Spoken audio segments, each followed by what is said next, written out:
Hi friends, இப்போ நம்ம எங்கே போய்க்கிருக்கோம்னா உத்திரகோசமங்கை சிவன் கோயிலுக்கு. இது வந்து நாங்கள் திடீர் பிளானுங்க. காலையில் 7 மணிக்கு எங்கள் அக்கா நைட்லேருந்து என்னன்னே தெரில, உத்திரகோசமங்கையோட சிவன் கோயிலோட அவரோட இது வந்துக்கிட்டே இருக்குது, எனக்கு நம்ம போகணும் அப்படின்னு சொல்லிட்டா. அது ரொம்ப தூரம் ராம, எனக்கு உங்களை பஸ்ஸு கூட ஏற தெரியாது அப்படின்னு சொல்லி நான் எங்கள் அக்காட்ட சொல்கிறேன். அதுக்கு எங்கள் அக்கா சொல்கிறா, பஸ்ஸு ஏற தெரியாட்டியும் பரவாயில்ல, நம்ம யார்ட்டையாச்சும் கேட்டாச்சும் போக வேண்டிய, எனக்கு என்னன்னு தெரியல, அந்த கோயிலுக்கு போகணுன்னு ஒரு மாதிரியாகவே இருக்குது, நைட்லேருந்து அது வந்துக்கிட்டே இருக்குது, என்னன்னு தெரியல அப்படின்னு சொன்னான். இப்போ நானும் சரி ஓகே, சரி கஷ்டப்பட்டாலும் பரவாயில்ல, நம்மளுக்கு தெரியலாட்டி பரவாயில்ல, நம்ம போகணும் அப்படின்னு சொல்லிட்டு நாங்கள் கிளம்பிட்டோங்க. வீட்டுக்காரர் எல்லாருமே அவங்கவுங்க ஆட்டோ ஓட்ட போயிட்டாங்களா. சரி நாங்கள் அவங்ககிட்ட சொல்லலை. ஆனால் திடீர்னு காலையில் 9:30 நான் பஸ் ஏறும்போது சொன்னேன், உத்திரகோசமங்கைக்கு தான் போகிறோம், நீங்கள் எதுவும் இது பண்ணாங்க, எனக்கு கண்டிப்பாக கேட்டுனாலும் நாங்கள் கரெக்டாக போயிடும். ஏமா என்னம்மா தெரியாத ஊருக்குள்ளே என்ன போகணுங்க, இங்கே எப்படி ஈஸியாக போகணும்னு ஆசைப்பட்றால, விடுங்க அப்படின்னு சொல்லிட்டு நாங்கள் கிளம்பிட்டோம். சரி இங்கேருந்து நம்ம விருதுநகர் போங்க, விருதுநகர் வந்து அருப்புக்கோட்டை அங்கேருந்து பஸ் இருக்கும் அப்படின்னு சொல்லிட்டு விட்டுட்டாங்க. அப்புறம் ஃபோன் அடிக்காங்க, நாங்கள் இங்கேருந்து விருதுநகர் போகிறோம். விருதுநகர் போகிற வழியிலே ஒரு அண்ணன் பக்கத்தில் உட்காந்துருக்காங்க. இப்போ எங்கே போகணும் அப்படின்னு சொல்லிட்டு நாங்கள் பேசிக்கிட்டே இருக்கும்போது, தாத்தா அப்படின்னு சொல்லி பேசிக்கிருக்கோம். இப்போ அந்த தாத்தா சொல்கிறாரு, ஓ உத்திரகோசமங்கை சிவன் கோயிலா, சரி சரி சரி அங்கே ரொம்ப நல்லாயிருக்கும் கோயில்ப்பா, நீங்கள் மறக்காமல் போயிட்டு வாங்க அப்படின்னு சொல்லி அங்கே தான் தாத்தா போய்கிட்டு இருக்கோம். வழி தான் எங்களுக்கு தெரியல அப்படின்னோடனையும், விருதுநகரில் இறங்குங்க, நானும் வாரேன், அங்கேருந்து அருப்புக்கோட்டை பஸ்ஸில் நான் ஏற்றி விட்றேன் அப்படின்னு சொல்லிட்டு அருப்புக்கோட்டை பஸ் தான். அந்த தாத்தா உண்மையிலே இங்கே ஒரு வழி நடத்து ஒரு மணிக்கு நாள் தான் நாங்கள் பார்த்துருக்கோம், சிவனை பற்றி எல்லாம் பார்த்துருக்கும்போது வழி தெரியாதவங்களுக்கு அவர் ஆள் மாணிக்கு வந்து வழி சொல்லுவாராம். ஆனால் நாங்கள் சும்மா தான், உண்மையிலே சத்தியமாக சொல்லுவேன், சும்மா தாங்க நினச்சோம் நாங்கள் இருக்கோம். ஆனால் நேரில் நம்ம பார்த்தது இல்லைல்ல. அங்கே உத்திரகோசமங்கை போகும்போது நான் பார்த்தேங்க, ஒரு இடத்துலையும் ஒரு டயத்துலையும் ஆள் வந்து பதில் சொல்கிறாங்கங்க, இந்த வழி போங்க, இப்படி போங்க, அப்படி போங்கங்க, அங்கங்கே கேட்கவே இல்லை, ஆனால் பதில் வருதுங்க. சரின்னு சொல்லிவிட்டு அங்கே போய் உத்திரகோசமங்கையில் போய் பஸ்ஸு ஏறியாச்சு. ஏறினப்போ அங்கே அருப்புக்கோட்டையிலேருந்து உத்திரகோசமங்கை பஸ் இருக்கானே, இருக்குது 12 மணிக்குன்னு சொல்லிட்டாங்க. ஆனால் அங்கே ஒரு பாட்டி வந்து சொல்கிறாங்க, 12 மணிக்கு இல்லை, 12 மணிக்குள்ளேயே வந்துடும் அப்படின்ட்டாங்க. கரெக்டாக பார்த்தா 12 மணிக்குள்ளேயே அந்த பஸ்ஸு வந்துருச்சு. கரெக்டாக 10 நிமிஷம் தான் எடுத்துருந்தாங்க அந்த பஸ்ஸு. ஆனால் அந்த உத்திரகோசமங்கை பஸ்ஸு வர்ற டிரைவரும் அந்த கண்டக்டரும் பார்த்திங்கன்னா சூப்பர், நல்ல குணங்க, அவ்வளோ ஒரு நல்ல குணம். உண்மையிலே நான் வந்து டிரைவரே இப்படி பார்த்ததே கிடையாது, ரொம்ப சூப்பர் குணம் அவங்க, நல்ல மனுஷன், அதாவது சொல்கிறதுக்கு வார்த்தையே கிடையாது. அதான் சொன்னேன்ல, சிவன் வந்து யார் வழியாச்சும் வந்து நம்மளுக்கு வழி சொல்லுவார்னா அவங்க சொன்னாங்க. சரின்னு சொல்லி ஒரு பஸ்ஸாக ஏறிட்டோம்.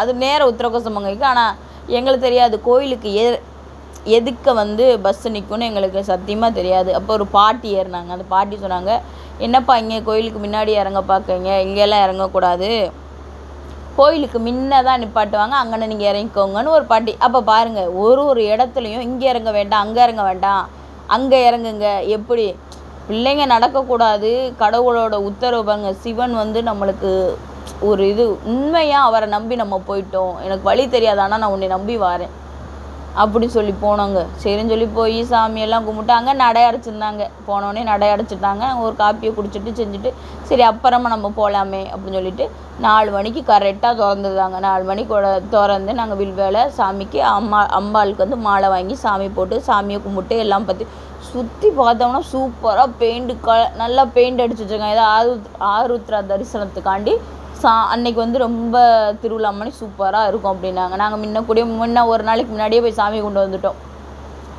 கோயில் அப்படி சூப்பராக இருந்துச்சுங்க, ரொம்ப சூப்பராக இருந்தது. போகிற வழியெல்லாம் எங்கள் அக்கா தான் என்னை கூப்பிட்டு போனால், அந்த கோயில் போகணும்னு ஆசை அக்காவுக்கு, அதனால் அங்கே கூப்பிட்டு போனால்.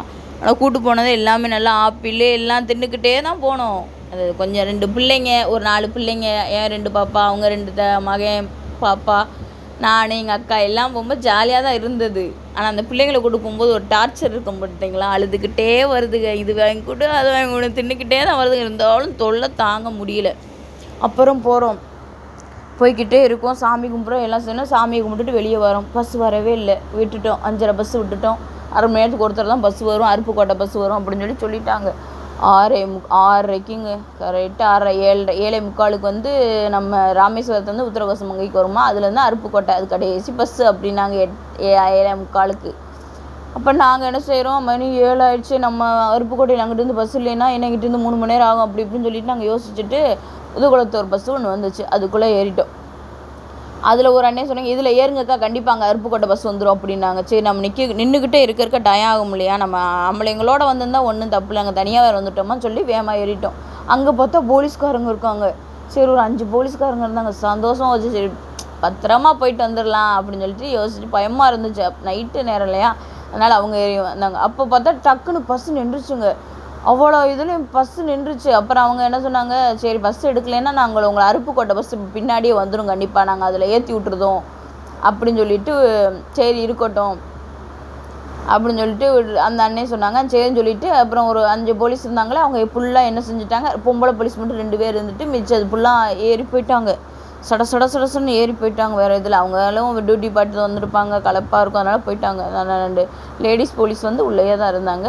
அப்போ எங்கள் கூட வந்தாங்க. ஸ்டார்ட் ஆயிடுச்சு. ஸ்டார்ட் ஆனோடனையும் நாங்கள் போயிட்டோம். அங்கே போய் அந்த ஊரில் இறங்கிட்டோம். அப்போ இப்போ பின்னாடியே வந்துரும்ப்பா அந்த பஸ்ஸு அப்படின்னு சொல்லி சொல்கிறாங்க. ஐயோ என்ன இவ்வளோ லேட் ஆகிடுச்சு, போச்சு பஸ்ஸை விட்டுருவோம், நம்ம கண்டிப்பாக விட்டுருவோம் அங்கே அருப்புக்கோட்டை பஸ்ஸு விட்டுருவோம் அப்படின்னு சொன்னோடனே வீட்டுக்காரர் ஃபோன் போடுறாரு. அப்போ பார்த்தா வீடியோ கால் போட்டுட்டார். வீடியோ கால் போட்டு பார்த்தா அந்த வீடியோ காலில் பார்த்தீங்கன்னா, ஐயோ நடு ரோட்டில் பஸ் நிற்கி, எந்த லொக்கேஷன் தெரியுமாம்மா, எங்கேம்மா இருக்கீங்க, தெரியலையா, ஏன் லொக்கேஷன் கூட எனக்கு தெரியல, இது என்ன இடம்னே எனக்கு தெரியல அப்படின்னு. ஐயோ இதுதான் சொன்னேன், தெரியாத இடத்துக்கு எங்கேயும் போகக்கூடாதுன்னு அப்படின்னு சொன்னாங்களா. கண்டிப்பாக நாங்கள் வந்துடுவோம், நீங்கள் கவலையே பட வேண்டாயா அப்படின்னு சொல்லிட்டு நாங்கள் இது பண்ணிட்டு, இல்லை நான் அருப்புக்கோட்டைக்கு வந்துடுதேன், நம்ம ஆட்டோ எடுத்துகிட்டு வரேன், ஆட்டோலேயே வரேங்காங்க. சரி இருக்கட்டும், நாங்கள் கண்டிப்பாக வந்துடுவோம், அவர் இது பண்ண மாட்டார், நீங்கள் யோசிக்காதீங்க, விட்டுருங்கன்னு சொல்லிட்டு விட்டுட்டோம். அப்புறம் பார்த்தா இங்கேருந்து கரெக்டாக வந்துருச்சு, அருப்புக்கோட்டைக்கு பஸ் வந்துருச்சு. அப்போ அருப்புக்கோட்டையில் பஸ் ஏறணும்னு சொல்கிறோம். அருப்புக்கோட்டையில் ஏறும்போதே சார்ஜ் 1, செல்லில் சார்ஜ் 1 ஆயிடுச்சு.